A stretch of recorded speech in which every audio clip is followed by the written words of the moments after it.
We get to speak today to someone who is a longtime friend of mine, but she is so incredibly accomplished.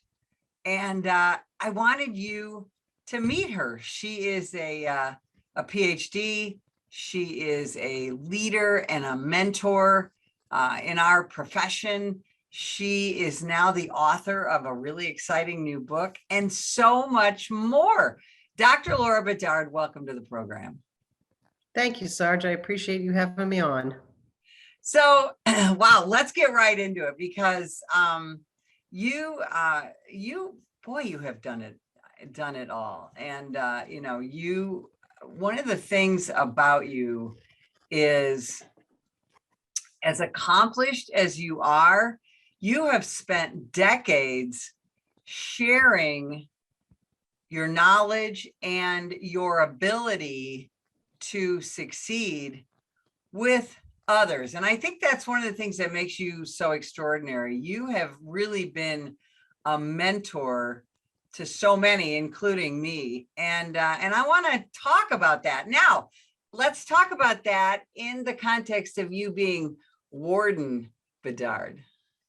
Okay. Well, thank you. I learned that from people who mentored me, really. Good leadership is all about succession planning. It's preparing others to take our place.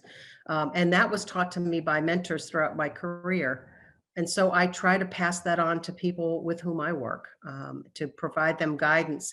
And that doesn't mean just guidance for their successes, but it also means sometimes allowing them to fail. Leadership in corrections is a lot like being a parent. You try to mentor and guide so that once they're on their own, they can be successful. So that's what I've tried to do. And I've really tried to do it because I've had excellent mentors throughout my career. Now, Laura, I spent 29 years putting people in jail. And quite frankly, until I met you, I never really thought about what happened to people after they went to jail or after they went to prison. And one of the things I learned from you many years ago was compassion for people. Cops always kind of think, well, those people are lost, we can't rehabilitate them. In reality, that's not necessarily true. And especially in the realm of women's corrections, you've had some pretty incredible success rehabilitating people, haven't you? We have. Not everyone can be rehabilitated. And the challenge for us in the business is we don't know who can and who can't. So we have to provide opportunity for all. It's interesting that you say that because I think most street law enforcement officers don't understand the corrections piece. We are kind of the hidden aspect of the criminal justice system, but there are almost 500,000 certified correctional officers in federal, state, and county detention facilities across the country, managing over 2 million offenders in the United States. So it's a huge group of forgotten heroes. And the difference between law enforcement officers and correctional officers is the people inside the walls don't have that, what I call a Batman belt to go to. Correctional officers have to use their intellect and their interpersonal communication skills first. So that said, I often suggest if someone wants to become a law enforcement officer and work on the street, that they start in a county jail or a state prison because it gives them that training in interpersonal communication skills that they might not get otherwise. That's a great point because we talk so much in law enforcement training now about de-escalation, and nobody can de-escalate a situation like a correctional officer, as I personally have seen time and time again, because, they're in there in the mix. And, I've got to say, we've heard a lot in the last few years about, prison should not be a business. There should be no privatization of correctional institutions. And yet, as you've proven and as we've seen, the privatization of correctional institutions can make them so much more successful, can it? Absolutely.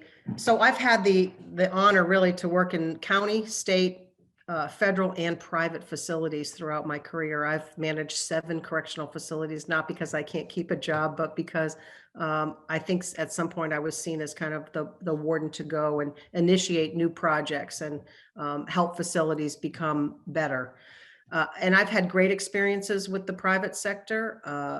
I've had great experiences with state facilities. A lot of it has to do with the character of the people who run the place, whether it's public or private. And it's interesting because the criticism historically for privatization of prisons has come from labor unions.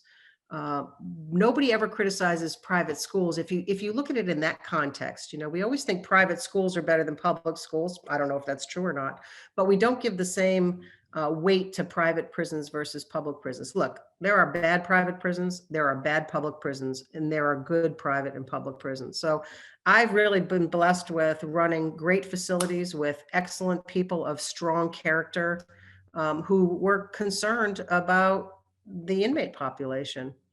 You know, Way back in the 80s when I first started in this business, we used to say that corrections was about care, custody, and control.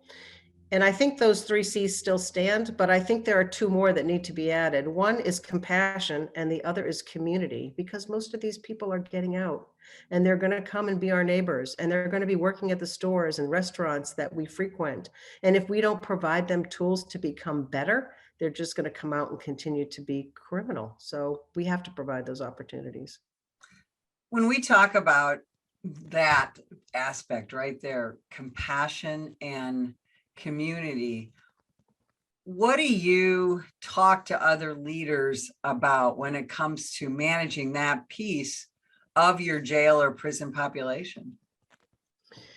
One of the things I say to all new employees and to my peers is we have to think of these people as if they were my brother, as if they were my aunt, as if they were my sister, because some of the people who get involved in corrections do so at no fault of their own. Now, I don't get me wrong, there are absolute predators out there who need to be taken off the street forever, but there are some people who are victims of circumstance.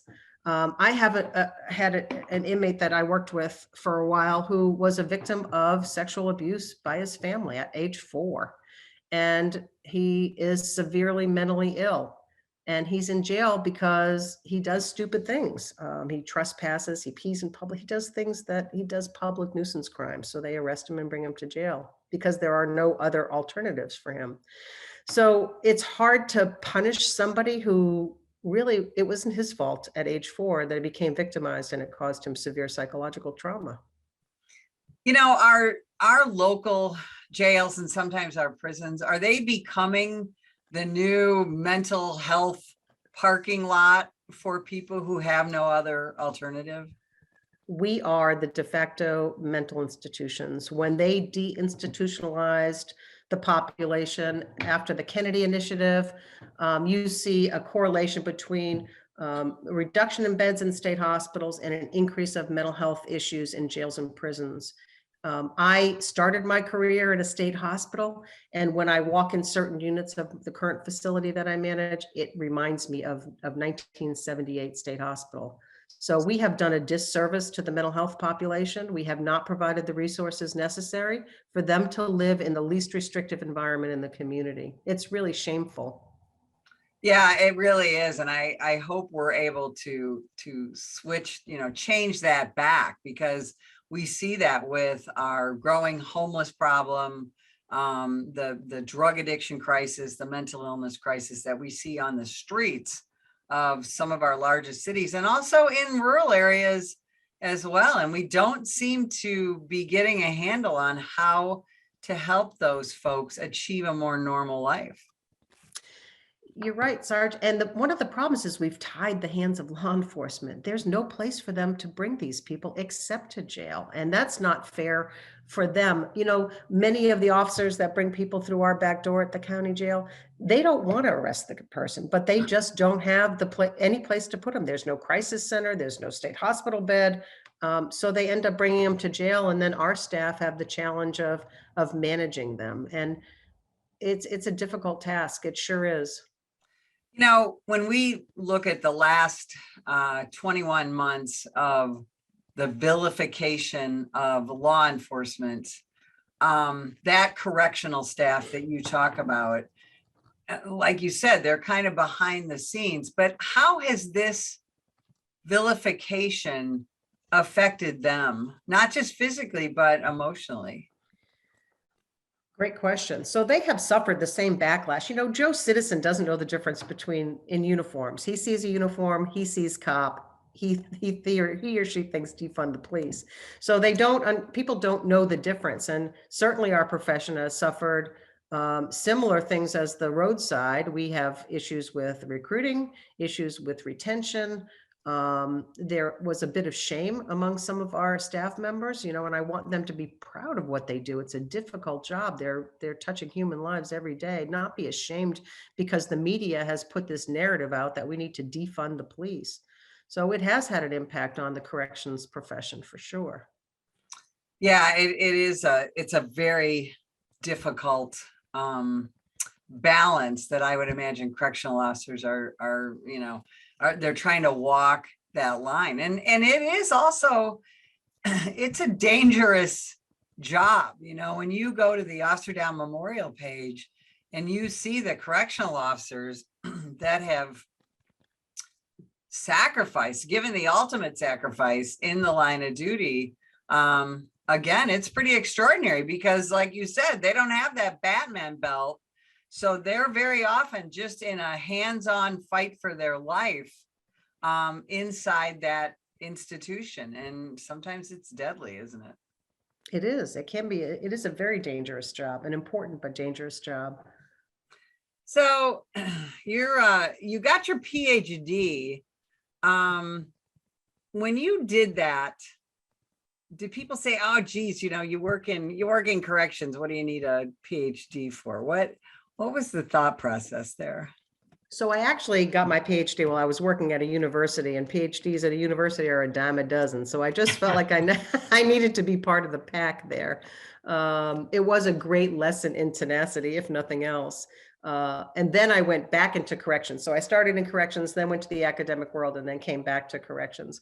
And I think, the process of getting an advanced degree, if nothing else, proves that you can do it and gives you the skill set to look for information. So I'm happy to say I run a data-driven facility here. We keep data, we look at evidence-based programs, we review our data. I hired the first statistician for our county facility here, and he tracks everything. We track who comes in, why they come in, who's suicidal, what programs are working, what treatments are effective. So I think that would not have happened had I not had an advanced degree.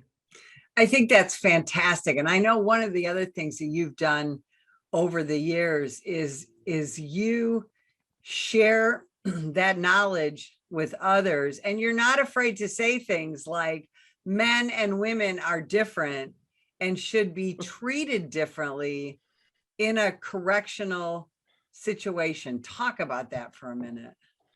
So they should, for so long in this profession, we just painted programs pink and made it a woman's program. We didn't really look at the different needs that the genders have, and they do have different needs. I am probably one of the few corrections professionals who prefers working with the female population.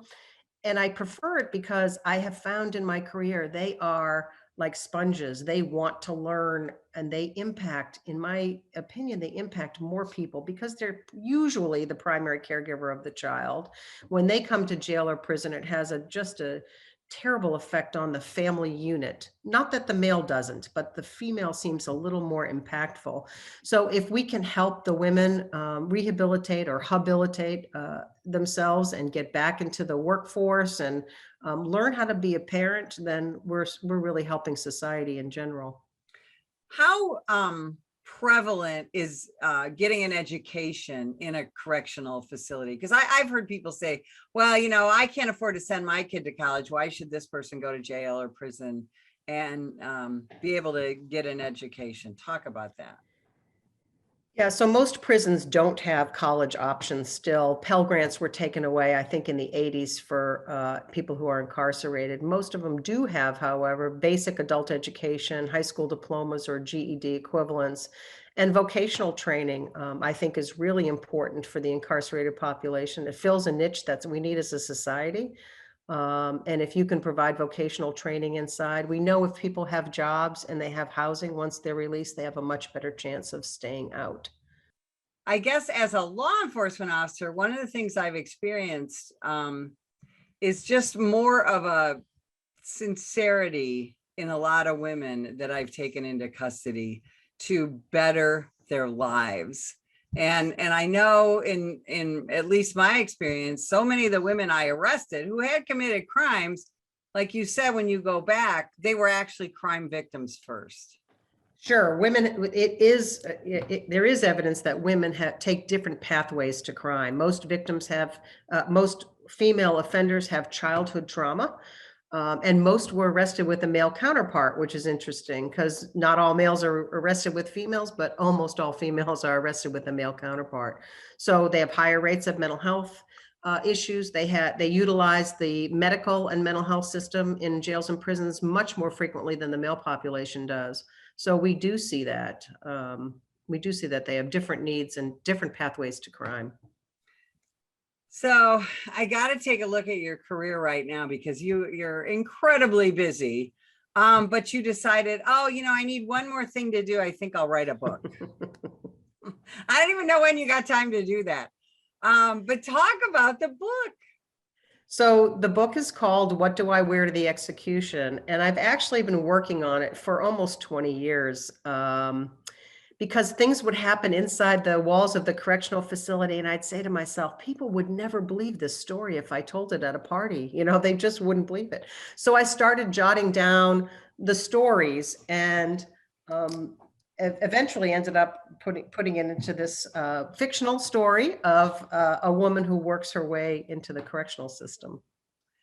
So give me a little bit of the plot, because first of all, I'm thinking this needs to be a movie because it just sounds so fun. So I want to hear about the plot. Then I want to hear who you think should play you. Oh, goodness. Well, the book starts and ends with the execution of a fictitious character named William Bell. And the main character, Sarah, she goes back in time, kind of reflecting at the execution why she got into the business of corrections. And she talks about her brother who suffered from mental illness and ended up killing himself. And I think she has an epiphany and realizes that that is the reason why she got into the career of corrections. So this is going to be absolutely fantastic. Where can people find the book? So the book's available on Amazon, both in Kindle form and in paperback. And I look forward to getting feedback. So far, it's interesting because people who know me, they recognize perhaps some characters and some stories. But it is fiction. Right. That is going to be fantastic. So moving forward, we're in a difficult time in this country where the criminal justice system continues to be under attack. Law enforcement continues to be under attack. Where do you see us going from here when it comes to our correctional institutions and their role in fixing our crazy society that we see becomes more and more dangerous all the time? Well, I've seen this profession evolve really since 1982. Again, we used to not even talk to inmates in the beginning, and now we understand that there are certain circumstances that led them to where they are. Look, our criminal justice system has flaws, but it is the best in the world. There's no question about that. And our men and women on the street and our men and women inside the walls of federal, state, and county correctional facilities should be admired, not vilified. I don't know how we got here, But it seems like we're in a society now with lack of respect for everybody, not just cops and correctional officers, but everybody. We need to get back on track, get back to the fundamentals of what makes this a great country. And this is a great country. So I think that corrections is continuing to evolve and becoming more professional. There are groups out there like the American Jail Association and the American Correctional Association who provide leadership training and guidance and mentoring to new staff members and new administrators of those facilities. So I see us moving in a positive direction. And I hope that society gets on board and understands the difficult job that both sides of the house do. I have always seen a great desire to help, not harm, those who are incarcerated. What have you seen? Absolutely. I mean, we have to do that because most people who are incarcerated are getting out, as I said earlier. So if we don't provide at least some tools for them to improve their stance, their circumstance, then they're just going to come right back. So we have to provide. Yes. Yeah, you are so right about that. And I really see our justice system as doing so much more good than harm, especially when it comes to our correctional agencies and our brothers and sisters in corrections. If a young person, and I bet this happens all the time, comes to you and says, I'm thinking about going into the correctional side of law enforcement, what do you tell them? Come on in. We need good people. We need people who want to be part of something bigger than themselves. And that's the opportunity that corrections provides. That's fantastic. Dr. Laura Bedard, where can people find you? Where can they find the book? So the book's available on Amazon. I'm on Facebook, LinkedIn. So please look me up. I appreciate your support and thanks so much for having me on. What do I wear to the execution? I cannot wait to read it. Dr. Laura Bedard, thanks so much for spending time with us today. And if you would like more information about the National Police Association, visit us at nationalpolice.org. Ma'am, put the gun down! Put the gun down! Last year, law enforcement officers were involved in hundreds of thousands of use of force incidents. A use of force incident is when an officer must use nonverbal tactics to gain control of a dangerous situation. Put the knife on the ground. In many cases, officers have no choice but to use force when a suspect doesn't comply with a lawful order. Use of force is always ugly. No one likes it, especially police officers. Together, we can help de-escalate these dangerous encounters. Help police officers by complying with their lawful orders. Don't attack, attempt to disarm, or flee from an officer. Use of force is an officer's last option. Most incidents can be avoided by not resisting arrest. If you feel you've been wrongfully detained by a police officer, then seek a legal solution after the encounter has been resolved. Let's keep everyone safe. Comply now and complain later.